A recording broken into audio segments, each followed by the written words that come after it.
So I've had several conversations over the last couple of years that have gone something like this. I get a call from a potential client and they tell me that they really want to change their leadership culture. They want to design a life that's even more meaningful, or a better relationship, or they want their team to get along better. They want to do something really cool, but they can't. And when I ask them why they can't or why they haven't been able to, they say, we've been really, really busy. We have policies in place. They won't let us do that. Pick your poison. There's some reason why they can't do this thing that they so badly want to do. I recently even had somebody say to me, hey, we think your work and this energy stuff is the secret sauce to leadership that we've not been able to unlock. So can you come in and help us? But please don't use words like energy and presence. And make sure you've got a lot of really good statistics for us, because we're going to need to prove it. So that doesn't work. Part of the reason why IEP is part of the secret sauce is because it is intangible. It's a little bit more difficult to quantify it. So that's not going to work for innovation.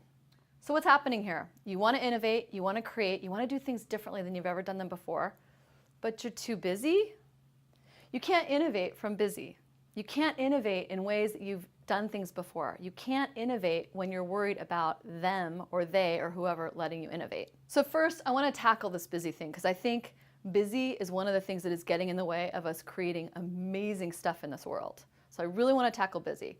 If you go to my blog, you will find an entire article that I wrote about this busy, and you'll find 10 different reasons why people really lean into this term. But I want to give you 3 of them that I really, really like, that if you're doing any of them right now, I promise you it's getting in the way of you being more creative. Ready?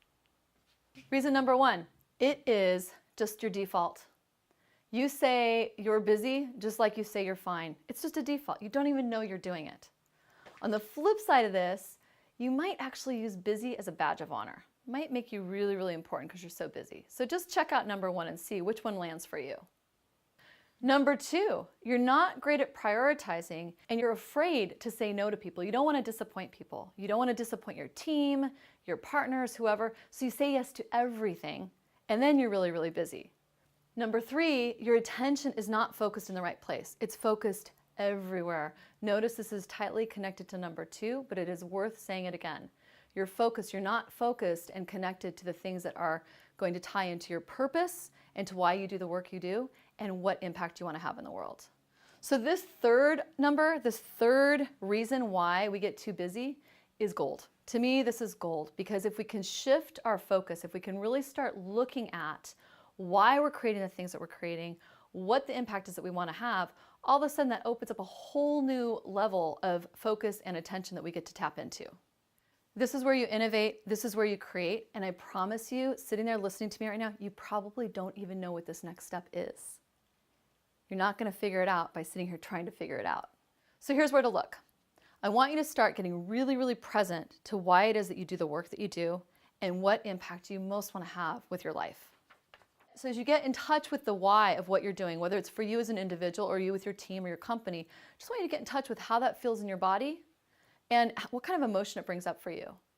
If it brings up a little bit of emotion, like it makes you cry a little bit, or just brings tears up in the back of your eyes, or maybe you just get that really good exhilarated feeling, right? That's all the better. You're onto something. So I want you to get really present to the feeling in your body when you tap into that why, the impact that you want to have, why you guys are doing the work that you're doing. If by chance you feel a little bit of emotion in the back of your eyes, or you feel that feeling in your heart, or you have any kind of emotion stir up, that shows you you're heading in the right direction for where you want to be focusing your time and attention. This right here, this vulnerability that you feel, this emotion that you feel, this is one of your entryways to unlocking more creativity. So next, from this place, you want to get quiet. You want to really listen to yourself.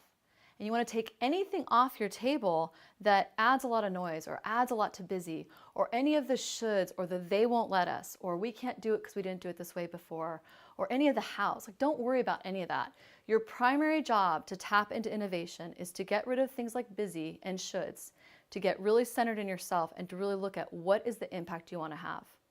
The more present you can be to that in your body, the more intuition you're going to access, the more wisdom you're going to access, and from here, you're going to find your next steps for what the next thing to do is.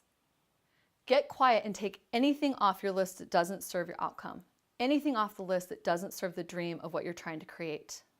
And from here, you're going to get ideas. And a lot of these ideas, you're going to want to smack them down for all the reasons I mentioned before. One of them being, I don't know how to do it. So that's fine, no problem. Notice it, let it go. You want to keep moving over that mountain of I don't know how. Move over the mountain of I don't know how, because on the other side of the mountain is where your most focused, innovative, creative, and impactful self lives. And that's where you want to go.